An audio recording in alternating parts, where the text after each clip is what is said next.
Finally, today, I want to mention foreign interference. From time immemorial, governments worldwide have been engaged in efforts to mold public opinion and government policy in other countries in order to advance their own interests. And as long as that is done in a peaceful, open, transparent manner within the law, it's fine. It's called diplomacy or treaty negotiations. Our Team Canada efforts to provide information, shape opinions, and build support in the United States for NAFTA are a good and proper example. All very public, all based on facts, and without any objection. But when that type of activity becomes covert and clandestine, when it's dominated by lies and disinformation aimed at misleading people, destabilizing the economy, or manipulating democratic processes, a bright red line gets crossed. It could be espionage to steal commercial secrets or sabotage a global competitor. It could be murder to silence a vocal critic, or maybe foreign agents providing illegal funds to support candidates in election campaigns.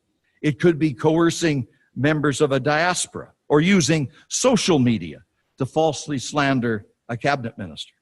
It could be funding bots and trolls to stoke anxiety, even hysteria, around sensitive issues. And we've seen instances of all of these things. These types of hostile state activities have become a leading topic of discussion and concern among Canadians and between our country and our partners in the Five Eyes and the G7.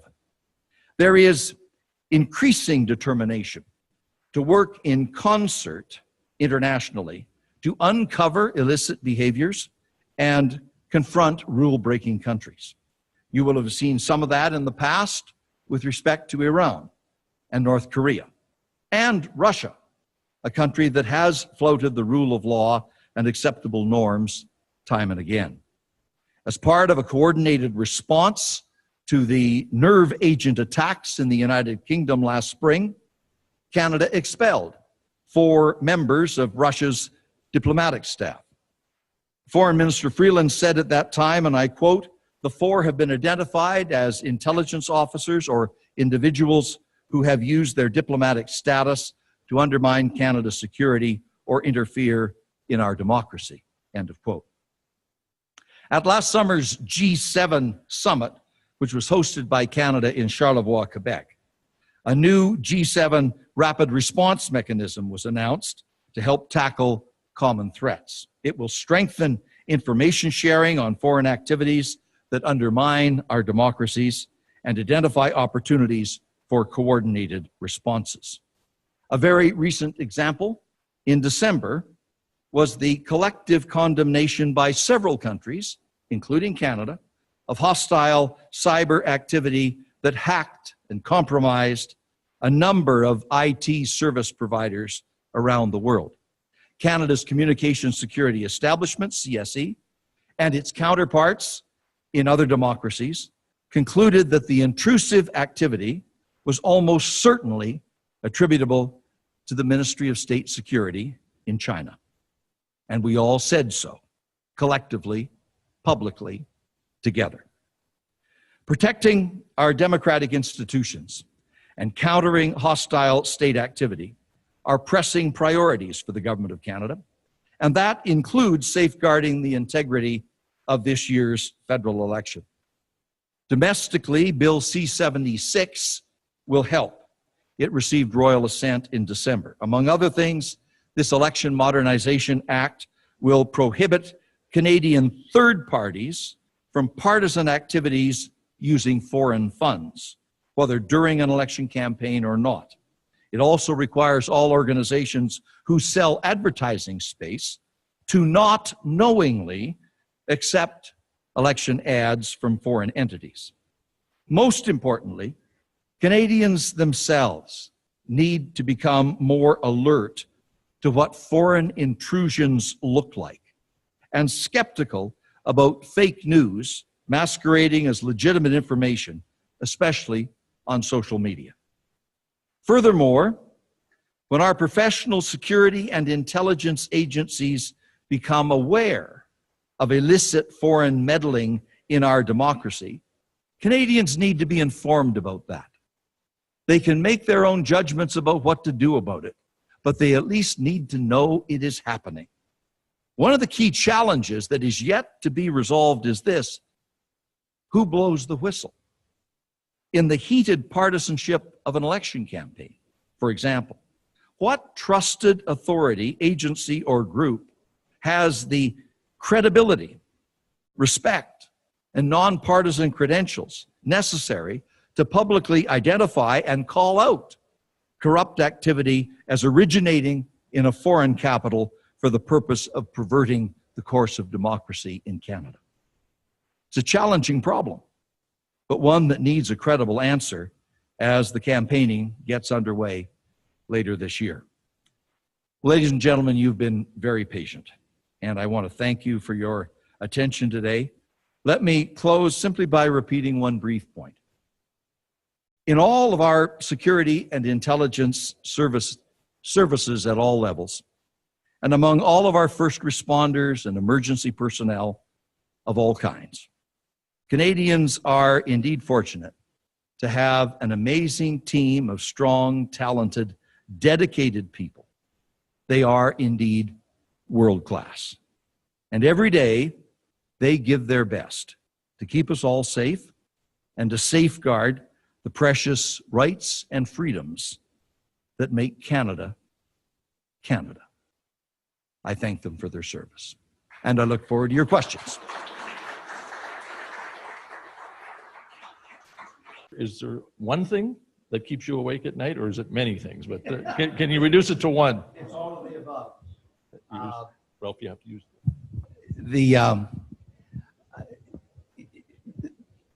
I think, Dale, it's protecting the integrity and the values of our country. Canada is in such a fortunate position globally.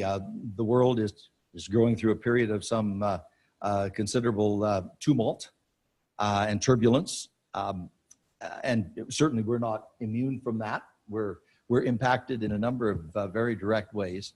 But compared to most other places in the world, we live in a very fortunate set of circumstances. And it is just critically important that we work in a principled way to retain those values. And in the face of all of the threats and risks and pressures, we need to make sure that we're protecting ourselves in the right way.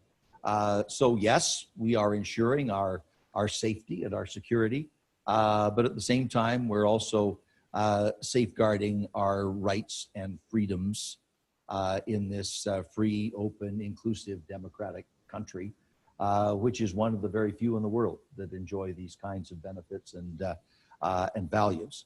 And it's maintaining both of those in this portfolio, maintaining both of those priorities at the same time, making sure people are safe, and that the country is secure, and that all the necessary steps are being taken to ensure that is the case. And at the same time, that rights and freedoms and the very privileged way in which we live is not compromised. Okay, good, thank you. We have a question here. Yes, hello, Minister Goodale. Thank you. I feel very secure with what you're saying. My concern, as you know, are the collateral damage that people suffer. People go under situations such as Omar Khadr. I'll use him in the case. He was denied a passport. The guy has gone through hell. Why was he treated so badly? And what could be done for collateral damage for future situations like his? Well, those particular issues have, of course, been litigated and a settlement arrived at, and so forth. But your point I think is similar to the one that I was making in my preliminary answer to Dale, and that is we need to ensure that we are protecting the rights and freedoms of Canadians right alongside of their physical safety. And that's why in the legislation that I've introduced, not just Bill C-59, but several other pieces of legislation, there has been a very strong emphasis on transparency, on scrutiny, on public reporting, to make sure that the appropriate rules and principles and values are being followed and applied. I've found too in dealing with the security agencies that they have welcomed this step that we have taken in Bill C-59 and in other pieces of legislation to enhance the transparency and the accountability within these institutions. That's why we have this new NSIRA, it's called the National Security and Intelligence Review Agency. Some people call it a super CERC. When we were going through the consultation, this was one of the ideas that a number of groups and organizations brought forward, that there should be a comprehensive review agency, not just one review agency for each of the security institutions, so they operate in stovepipes and they never talk to each other, but rather one comprehensive review agency that covers the entire government. And if they've got an issue, they can follow it anywhere it goes. And they are entitled to complete disclosure of all information and data and information, including classified information. This will be a major innovation in our security architecture, and one that the agencies have by and large welcomed, so that they can have an independent body over which they have no control, but a body that can examine everything that they are doing and report to the public. While they can't reveal classified information, they can report to the public that what is going on in the name of national security is in fact being conducted properly. And they want that independent verification. And with the new NSIRA in place, when the legislation is finally adopted, we'll have that better, more comprehensive transparency. Thank you.